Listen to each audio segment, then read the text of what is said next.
Good morning people on the internet and welcome to Street Racing Factory. Oui, bon. On va arrêter là, mon anglais est nul, je sais. Mais bienvenue quand même sur Street Racing Factory. Aujourd'hui, j'ai abordé un sujet que j'ai... Un sujet... Je sais même plus qu'est-ce que je dis à force.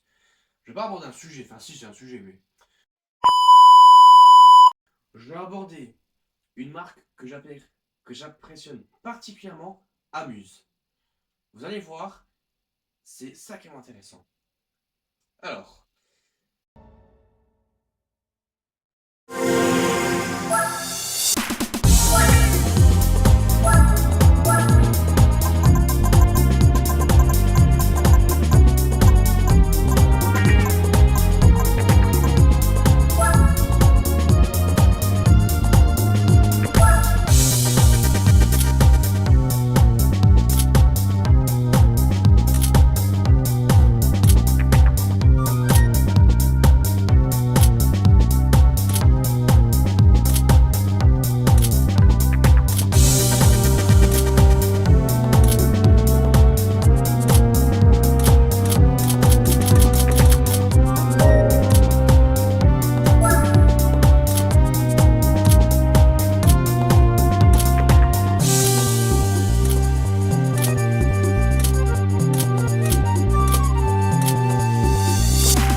Donc du coup, si je te dis Amuse, plein de préparateurs viennent à l'esprit.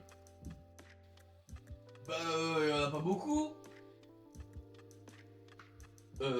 Si, il y en a plein. Mais non, je te dis qu'il n'y en a pas beaucoup. Bah, cite-moi ceux que tu connais. Bah, t'as Brabus, Montsouris. Ah, il y a aussi ABT. Ah, et il y a Descartes. Tu sais qu'il y en a bien plus que ça en fait. Mais non, jure! Bien plus que ça en fait. Oui, il y en a bien plus que ça. Alors écoute-moi attentivement, Kevin. Il y a une multitude de préparateurs de nationalités différentes, mais si je te dis préparateur japonais, là tu commences à avoir une petite idée précise. J'aurais pu parler de Spoon Sport, aussi appelé Spoon simplement, de RWB avec les Porsche qui sont incroyables, notamment celle-ci juste là. Voilà, RWB, c'est des kits incroyables sur des Porsche souvent vieilles, mais qui sont incroyables. Après Spoon, ça pousse sur des Honda comme celle-ci. Ou alors encore même, l'un des plus légendaires, je pense, Velside. Velside, c'est vraiment le préparateur tuning du Japon. Mais, ce sera pour une prochaine fois. Aujourd'hui, je vais parler de Amuse. Amuse. Il y a tellement de choses à dire sur Amuse. Alors déjà, il crée des voitures incroyables qui sont devenues légendaires, clairement. Chaque voiture est une machine de performance de haute précision. Chaque détail est pensé pour maximiser l'expérience de conduite. Si tu t'intéresses en détail aux voitures japonaises, tu as forcément entendu parler de l'émission Best Motoring, présenté par Keiichi Tsuchiya, qui au passage est le créateur du drift. Oui, ce mec a créé une discipline à lui tout seul. J'en parlerai prochainement. En bref, on a pu voir plusieurs voitures préparées par Amuse dans cette émission. Mais revenons sur le sujet principal. Et pour ça, un court moment d'histoire. petit texte le bien long, donc du coup, désolé d'avoir mon petit support, mais pas le choix. Alors, qu'avons-nous donc là? Donc du coup, Amuse est un préparateur japonais fondé en 1977, ce qui est encore plutôt récent, je trouve, quoique, si on regarde de préparateurs vraiment, 77, ça commence à être ancien. C'est-à-dire qu'il y a peu de préparateurs qui datent de 77 qui sont encore en actif à l'heure actuelle, vraiment. À part peut-être Alpina, Brabus, et Brabus, je sais pas vraiment. Brabus pour moi c'est plus années 80 que 70, mais il y a très peu de préparateurs. Et encore, Amuse n'est même pas un préparateur agréé. C'est comme si, genre, vous et moi, on prenait une voiture, on faisait du tuning dessus et on la vendait comme ça, littéralement. Donc, on peut pas parler de préparateur agréé. Mais en bref, ils sont spécialisés dans la modification et l'amélioration des performances des voitures de sport, notamment sur des modèles de Nissan, Subaru et Honda. Alors, Subaru, j'en ai pas vraiment vu, mais Nissan et Honda, j'en ai souvent vu. Donc, du coup, ils sont reconnus pour leurs pièces haut de gamme, leur kit carrosserie et leur système d'échappement. La marque s'est imposée comme un acteur incontournable dans le monde du tuning et de la préparation automobile. Alors oui, Amuse aussi, ils sont très célèbres pour des projets comme sur des voitures vraiment connues dans le monde entier. Vous avez forcément vu les Amuse préparés par, les 350Z Amuse. Les kits Amuse, c'est vraiment le kit qu'on voit souvent sur des 350Z. Et il y a aussi les S2000. Les Honda S2000, je pense que c'est l'une des voitures que j'ai le plus souvent vues avec des kits Amuse. Vraiment. Et le souci qu'il y a, c'est que ça leur va à merveille. Vraiment. Et donc du coup, les projets qu'ils ont créés, qui ont découlé, c'est une des créations folles qui revient souvent, la Carbonaire. Je vais en parler. La marque a du coup su allier expertise technique et passion pour offrir des véhicules au top de la technologie destinés à ceux qui recherchent la perfection en conduite et en esthétique.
Alors ça aussi pour le coup oui. Alors du coup Amuse, c'est pas seulement la performance, c'est aussi le design. Les préparations esthétiques ne sont pas en reste avec des kits carrosserie qui donnent à votre voiture une allure résolument sportive, des jantes et des finitions impeccables qui attirent tous les regards. Dans le but d'améliorer l'aérodynamique pour être plus performant, telle est leur philosophie. Alors pour le coup, ça c'est vrai, Amuse, quand on regarde un kit carrosserie Amuse, on voit tout de suite que ça a été fait pour la perf, vraiment. On voit que c'est fait pour être plus rapide, plus aérodynamique, et franchement, si vous avez déjà vu un kit Amuse, c'est incroyable. On dirait une voiture de course qui a été prise et qui a été posée sur la route, vraiment. Et, si je ne me trompe pas, il y a des Amuse qui ont été engagés en compétition. Après, j'en ai pas souvent entendu parler, donc je pense qu'elles ont dû être sur des championnats japonais ou des trucs un peu amateurs, sûrement. Ok, c'est bien, tu nous parles de la marque, de sa technique et tout, on s'en bat les couilles. Moi j'ai regardé de mon côté, et t'as pas encore parlé de la Carbonaire. Elle tue sa mère. C'est une tueuse de supercar. Je l'avais pas oublié. Il y avait juste d'autres modèles à présenter, mais ok, je vais t'en parler, mon petit Jean-Kévin. Et non, n'exagère pas non plus, elle est plus efficace, pas plus performante. Et ça, tu vas le comprendre, alors écoute bien. En fait, moi, c'est Bastien, c'est pas Jean-Kévin au cas où. c'est ma vidéo, donc je t'appelle comme je veux. Et si t'es pas content, c'est pas mon problème, la porte elle est juste là, mon gars.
Alors, maintenant, la Amuse Carbon Air.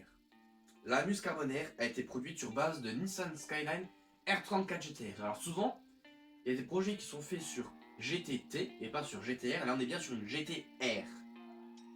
Son but était d'offrir une expérience de pilotage très différente d'une GTR en allégeant considérablement la voiture.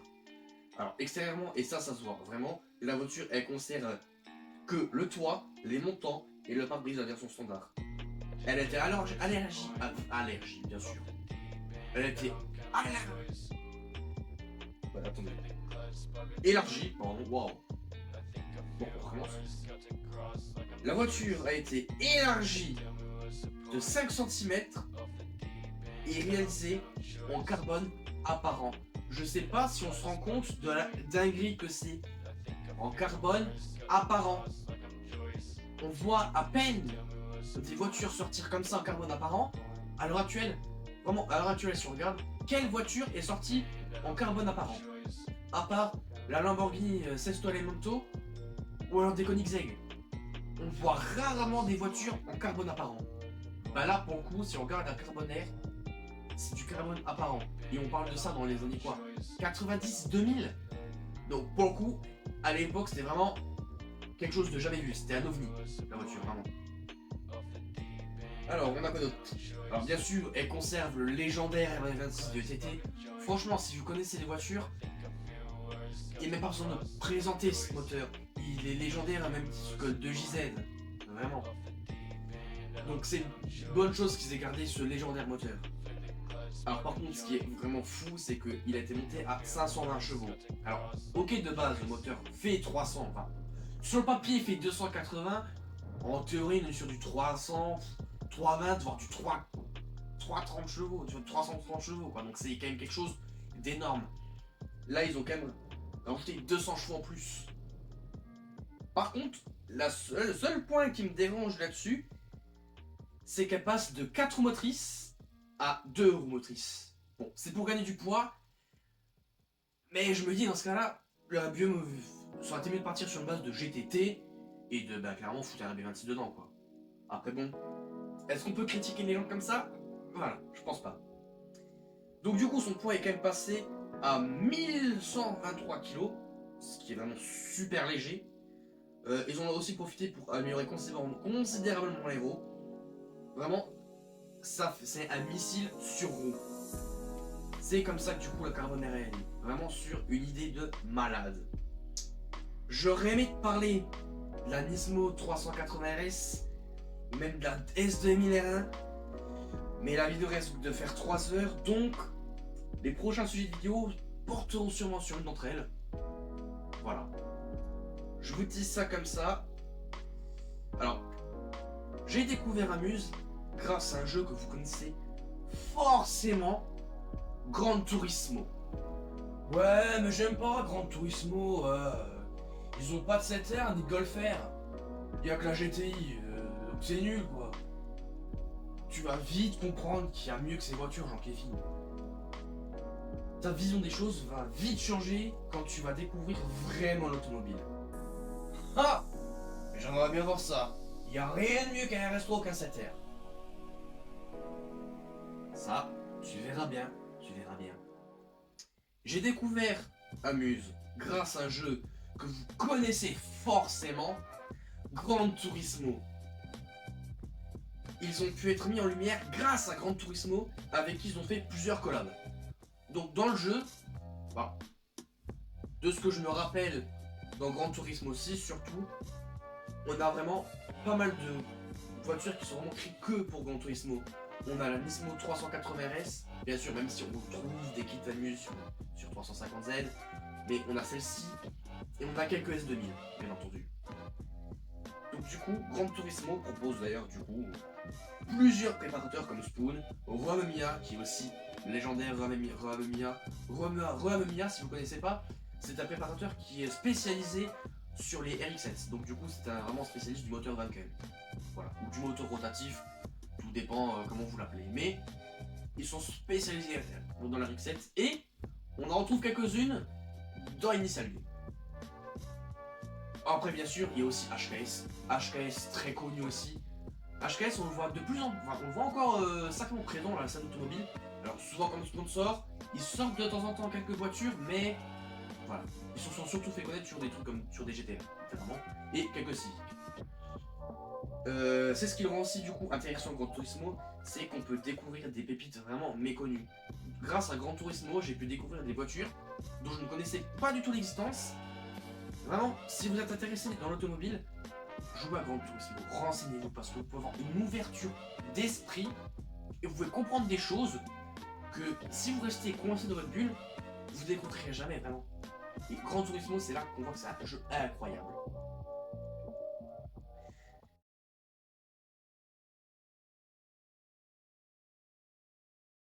Ah, et d'ailleurs, si jamais vous prenez l'envie d'acheter une Amuse, c'est très rare, donc très introuvable, vraiment.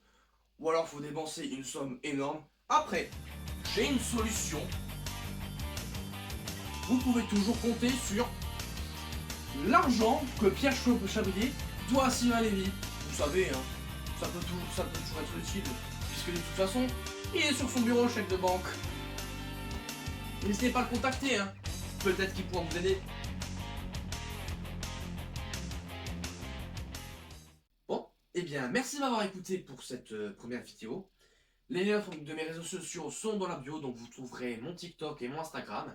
Donc n'hésitez pas à vous abonner, liker, partager en masse pour que je puisse être connu.